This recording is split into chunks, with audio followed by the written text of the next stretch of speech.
ನಮಸ್ತೆ ಕರ್ನಾಟಕ. ಇತ್ತ ಆರೋಹಿಗೆ ಫೋನ್ ಮಾಡಿದ ಸ್ವಾತಿ. ಆರೋಹಿ ಬೇಗ ಬಾ, ಶ್ವೇತಾ ಮತ್ತು ಕೃಷ್ಣ ನನ್ನ ನೋಡಿದೆ, ಅವರು ಇಲ್ಲಿ ರಾಮೇಶ್ವರದಲ್ಲಿದ್ದಾರೆ, ನಾಳೆ ಹೇಗಾದರೂ ಸರಿ ಅಡ್ರೆಸ್ ಹುಡುಕಿ ನಿನಗೆ ಹೇಳ್ತೀನಿ ಎಂದು ಫೋನ್ ಇಟ್ಟವಳು ಇಲ್ಲಿ ಭಾರತದಲ್ಲಿ ಮುಂಜಾನೆ ಆಗಿದ್ದರಿಂದ ತನ್ನ ಪತಿಯನ್ನು ಕರೆದು ಟಿಫನ್ ಬಡಿಸಿದ್ಲು.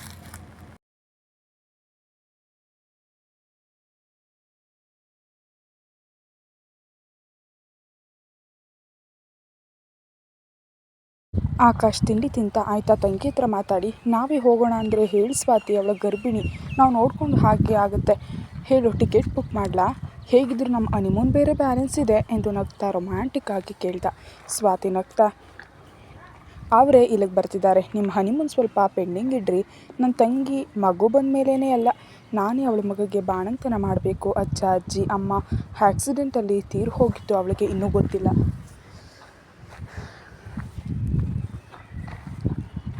ಈ ಸಮಯದಲ್ಲಿ ಹೇಳೋದು ಸರಿಯಲ್ಲ, ಹೇಳಿದರೆ ಅವಳು ನಿಜ ಕುಸಿದೋಗ್ತಾಳೆ, ಅದು ಅಲ್ಲದೆ ಅಮ್ಮ ಅಂದರೆ ಅವಳಿಗೆ ಜೀವ ಕಣೋ. ಹಾಗೆ ಶ್ವೇತನ ನಾನಿವತ್ತು ಪ್ಯಾರಾಮಾಲಲ್ಲಿ ನೋಡಿದೆ.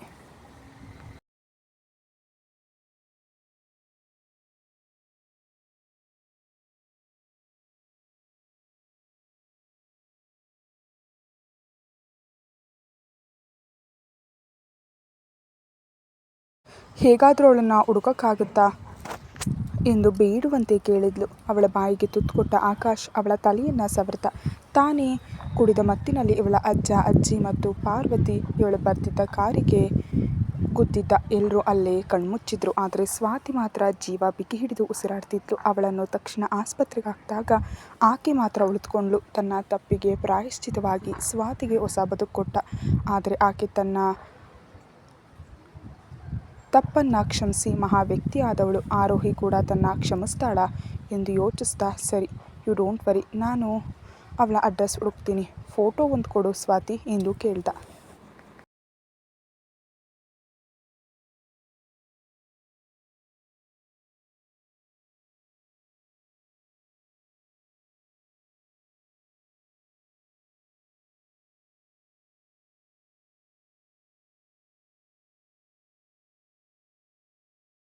ಹ್ಞೂ ಅಂದವಳು. ತಕ್ಷಣ ತನ್ನ ಮೊಬೈಲಲ್ಲಿದ್ದ ಫೋಟೋವನ್ನು ಕಳಿಸಿದ್ಲು. ಕೃಷ್ಣನ ಫೋಟೋ ನೋಡಿದ ಆಕಾಶ್ ನಗ್ತಾ, ಸ್ವಾತಿ ಇವನು ಕೃಷ್ಣ ನಮ್ಮ ಆಫೀಸಲ್ಲೇ ಗೋಡಾನ್ ಮ್ಯಾನೇಜ್ ಮಾಡ್ತಿದ್ದಾರೆ, ಹೆಚ್ಚು ಓದಿಲ್ಲ, ಆದರೂ ಒಳ್ಳೆ ವ್ಯಕ್ತಿ ಅಂತ ನಾನೇ ಅವರಿಗೆ 5 ತಿಂಗಳ ಹಿಂದೆ ಕೆಲಸ ಕೊಟ್ಟಿದ್ದು, ಇವತ್ತು ಮಾತಾಡ್ತೀನಿ, ನೀನು ಯೋಚನೆ ಮಾಡಬೇಡ ಎನ್ನಲು ಸ್ವಾತಿಗೆ ಖುಷಿಯಾಗಿತ್ತು.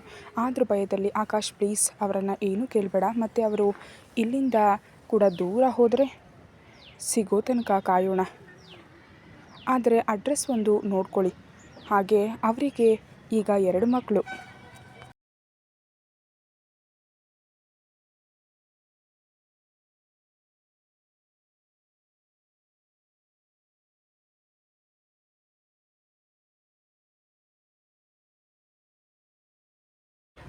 ನಮ್ಮ ಕಡೆಯಿಂದ ಏನಾದರೂ ಕೊಡಿ ಪ್ಲೀಸ್ ಎಂದು ಕಣ್ಣೀರು ತುಂಬಿಕೊಂಡು ಹೇಳಿದ್ಲು. ಆಕಾಶ್ ಅವನನ್ನು ತನ್ನ ಅಸಿಸ್ಟೆಂಟ್ ಮಾಡಿಕೊಂಡು ಸ್ಯಾಲರಿ ಕೂಡ ಜಾಸ್ತಿ ಮಾಡಿಸುವೆ ಎಂದು ಸ್ವಾತಿಗೆ ಮಾತು ಕೊಟ್ಟಿದ್ದ.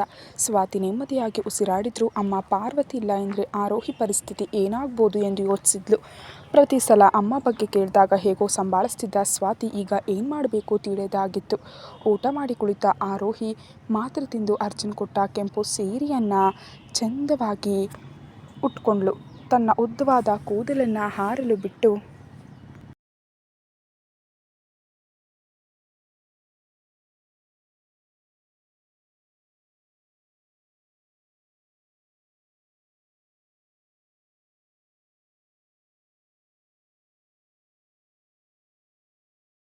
ಮುಖಕ್ಕೆ ಸ್ವಲ್ಪ ಹೆಚ್ಚೆ ಮೇಕಪ್ ಮಾಡಿದ ಆರೋಹಿ ತೇಟ್ ಆ ಚಂದ್ರನನ್ನು ಮೀರಿಸುವಂತೆ ಹೊಳಿತಿದ್ಲು.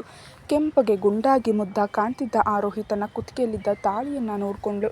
ಅವತ್ತಿನ ದಿನ ಅರ್ಜುನ್ ಈ ದೇಶಕ್ಕೆ ಬರುವ ನಿರ್ಧಾರ ಮಾಡಿದ್ದು ನನಗಾಗಾದರೂ ಶ್ವೇತಾ ಬಿಟ್ಟು ಹೋದ್ಲು ಎಂಬ ನೋವಲ್ಲಿ ಎಲ್ಲರಿಂದ ದೂರ ಆದ. ಆದರೆ ಅವನ ಉಸಿರು, ಅವನ ದೇವತೆ ತಂಗೆವ್ವ ಸಿಕ್ಕ ಸುದ್ದಿ ಇವತ್ತು ಹೇಳಿದರೆ ಅರ್ಜುನ್ ನಿಜವಾಗ್ಲೂ ಖುಷಿಯಾಗ್ತಾನೆ ಎಂದು ಸೀರೆ ಸೆರಗು ಸರಿ ಮಾಡಿಕೊಂಡ್ಳು.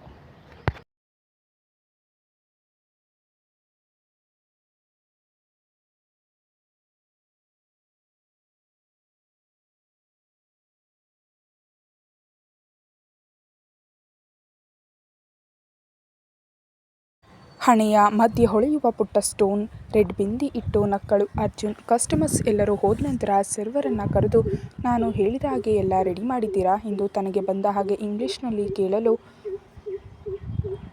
ಅವರು ಆಗಿದೆ ಸರ್, ಎಲ್ಲವೂ ರೆಡಿಯಾಗಿದೆ ಎಂದು ಬ್ಯಾಗ್ ತಗೊಂಡು ಮನೆ ಕಡೆ ಹೊರಟರು. ಅರ್ಜುನ್ ಕೆಫೆಯನ್ನು ಒಳಗಿಂದ ಲಾಕ್ ಮಾಡಿಕೊಂಡು ಹೆಂಡತಿ ಇದ್ದ ಕ್ಯಾಬಿನ್ಗೆ ಹೋಗಿದ್ದ. ಕನ್ನಡಿ ಮುಂದೆ ನಿಂತವಳ ನೋಡಿ ಅರ್ಜುನ್ ಹಾಗೆ ಕಣ್ಬಿಟ್ಟು ನೋಡುತ್ತಾ ಬೆರಗಾದ.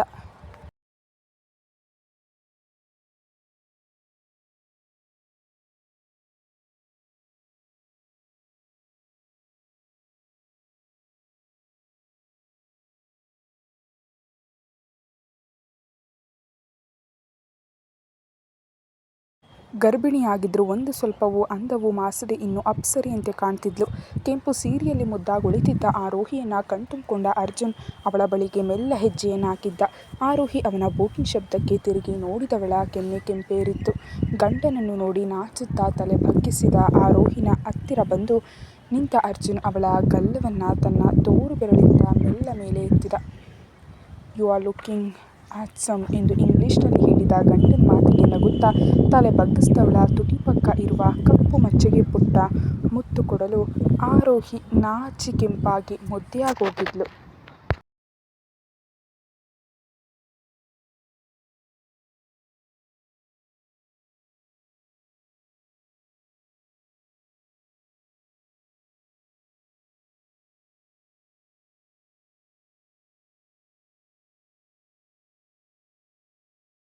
ಅವನ ಬಿಸಿ ಉಸಿರಿನ ಸ್ಪರ್ಶಕ್ಕೆ ಮೈಯಲ್ಲಿ ಮಿಂಚು ಹರಿದು ಸೋತವಳ ನೋಡುತ್ತಾ ಅವಳ ಕೆನ್ನೆ ಎರಡನ್ನೂ ತನ್ನ ಬೊಗಸೆಯಲ್ಲಿಡಿದು, ಆರೋಹಿ ಇಲ್ಲೇ ಕೂತ್ಕೋ, ಜಸ್ಟ್ 5 ನಿಮಿಷ ಫ್ರೆಶ್ ಅಪ್ ಆಗಿ ಬಂದ್ಬಿಡುವೆ ಎಂದವನು ಹೊರನಡೆದು ಮೇಲಿದ್ದ ರೂಮಿನ ಬಾತ್ರೂಮ್ ಹೊಕ್ಕು ಶವರಡಿಗೆ ನಿಂತಿದ್ದ.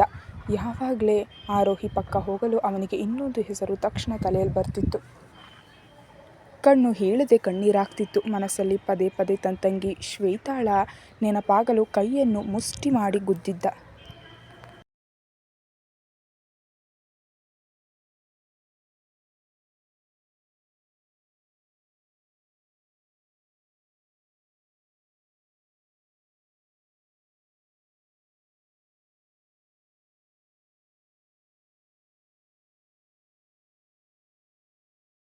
ಮನಸ್ಸಲ್ಲಿ ಹೇಳಲಾರದ ವೇದನೆ. ಕಂದಮ್ಮ, ತಾನು ನಿನ್ನ ಪುಟ್ಟ ಮಗುವಿನಿಂದ ನೋಡಿಕೊಂಡೆ, ಎಲ್ಲಿ ಹೋಗಿರುವೆ, ಏನು ಮಾಡಿಕೊಂಡೆ, ನೀನು ನನ್ನ ಬಿಟ್ಟು ಹೇಗೋದೆ, ಇದೇ ಹೆಗಲ ಮೇಲೆ ನಿನ್ನ ಹೊತ್ತು ನೋಡಿಕೊಂಡೆ, ನಿನಗೆ ಒಂದು ಚೂರು ನೋವಾಗದಂತೆ ಕಣ್ಣಲ್ಲಿ ಕಣ್ಣಿಟ್ಟು ಕಾಪಾಡಿದೆ. ಕಂದ, ನೀನು ಹೇಗಿದೆಯಾ, ಎಲ್ಲಿದ್ದೀಯಾ, ಯಾಕೆ ಅಣ್ಣನನ್ನ ಬಿಟ್ಟು ಹೋದೆ ಶ್ವೇತಾ, ನಿನ್ನ ಹೇಗೆಲ್ಲ ಸಾಕ್ತೆ ಕಂದಮ್ಮ, ನಿನಗಾಗಿ ನಾನು ನಿಂತಿದ್ದೆ. ಆದರೆ ನೀನು ಒಂದು ಮಾತು ನನ್ನ ಹತ್ರ ಹೇಳಿದ್ರೆ ನಿನಗೆ ಕಷ್ಟ ಕೊಡ್ತಿರ್ಲಿಲ್ಲ ಚಿನ್ನಮ್ಮ, ನಿನ್ನ ನಾನೇ ಜೋಪಾನವಾಗಿ ಕಾಪಾಡ್ತಿದ್ದೆ. ಕೃಷ್ಣ, ನೀನು ನನಗೆ ಮೋಸ ಮಾಡಿಬಿಟ್ಟೆ ಕಣೋ, ಯಾಕೋ ನನ್ನಿಂದ ನನ್ನ ತಂಗಿಯನ್ನು ದೂರ ಮಾಡಿದೆ ಎಂದು ಹೇಳುತ್ತಾ ಮನಸ್ಸು ಪೂರ್ತಿಯಾಗಿ ಅತ್ತವನು ಕಣ್ಣು ಒರೆಸ್ಕೊಂಡನು.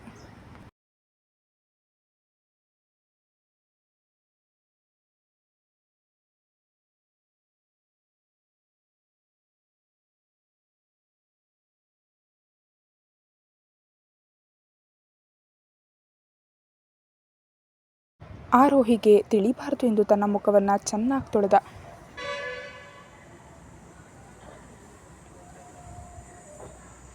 ತಂಗಿಯ ನೆನಪನ್ನು ದಿನವೂ ಮಾಡಿಕೊಂಡು ಅಷ್ಟು ನೋವಿದ್ರೂ ತೋರಿಸ್ಕೊಳ್ಳದೆ ತಾನು ಕಟ್ಟಿ ಮಾಡಿಕೊಂಡಿದ್ದ ಅರ್ಜುನ್ ಯಾರ ಬಳಿಯೂ ಆ ನೋವನ್ನು ತೋರಿಸ್ಕೊಂಡಿರಲಿಲ್ಲ. ಆರೋಹಿ ಹತ್ರನೂ ಅವಳ ಹೆಸರನ್ನು ಹೇಳದವನು ಮನಸ್ಸಲ್ಲಿ ಮಾತ್ರ ದಿನಕ್ಕೆ 1000 ಬಾರಿ ತಂಗಿಯ ಹೆಸರೇ ಬಂದು ಹೋಗ್ತಿತ್ತು. ಕೆಫೆಯಲ್ಲಿ ಯಾರಾದರೂ ಶ್ವೇತಾ ವಯಸ್ಸಿನ ಹುಡುಗಿ ಮಕ್ಕಳನ್ನು ಹಿಡಿದು ಬಂದಾಗಲೆಲ್ಲ ಶ್ವೇತಾ ಮತ್ತು ಅವಳ 2 ಮಕ್ಕಳ ಬಗ್ಗೆ ಯೋಚನೆ ಬರ್ತಿತ್ತು. ಕಣ್ಣು ನೀರು ಹೇಳದೆ ಕೇಳದೆ ಕೆನ್ನೆ ಮೇಲೆ ಇಳಿಯಲು ಅದನ್ನು ಯಾರಿಗೂ ಕಾಣದಂತೆ ಒರೆಸ್ಕೊಳ್ತಿದ್ದ ಅರ್ಜುನ್ ಮನಸ್ಸಲ್ಲೇ ಸತ್ತು ಸತ್ತು ಬದುಕ್ತಿದ್ದ.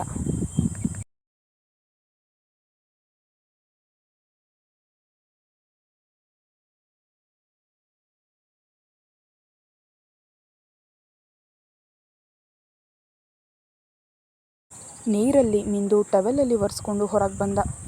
ಕನ್ನಡಿ ಮುಂದೆ ನಿಂತು, ಕ್ಷಮಿಸು ಆರೋಹಿ, ಅವಳನ್ನು ನಾನು ಮರೆಯಲು ನಿನ್ನ ಆತುಕೊಂಡಿರುವೆ ಅಂತ ನಿನಗೆ ತಿಳಿದಿದೆ, ನನಗೆ ಗೊತ್ತು. ಆದರೆ ನನಗೆ ಇಬ್ಬರು ನನ್ನ ಕಣ್ಣಿನ ಮುಂದೆ ಇರಬೇಕು. ವಿಧಿಯಾಟ ಅವಳನ್ನು ನನ್ನಿಂದ ದೂರ ಮಾಡಿಬಿಡ್ತು ಎಂದು ಬೇಗ ಬೇಗ ಪಂಚೆ ಶರ್ಟ್ ತೊಟ್ಟವನು ಕನ್ನಡಕ ಹಾಕ್ಕೊಂಡು ತಲೆಯನ್ನು ಬಾಚಿಕೊಂಡ. ಮುಖಕ್ಕೆ ಲೈಟಾಗಿ ಕ್ರೀಮ್ ಹಚ್ಕೊಂಡು ಮೈಗೆಲ್ಲ ಸೆಂಟ್ ಹಾಕ್ಕೊಂಡವನು ಕಾಯುತ್ತಿದ್ದ ತನ್ನ ಮಡದಿ ಬಳಿಗೆ ಕೆಳಗೆ ಕ್ಯಾಬಿನ್ ಕಡೆಗೆ ಇಳಿದು ಹೋಗಿದ್ದ. ಕತೆ ಮುಂದುವರಿಯುತ್ತೆ. Thank you so much for watching.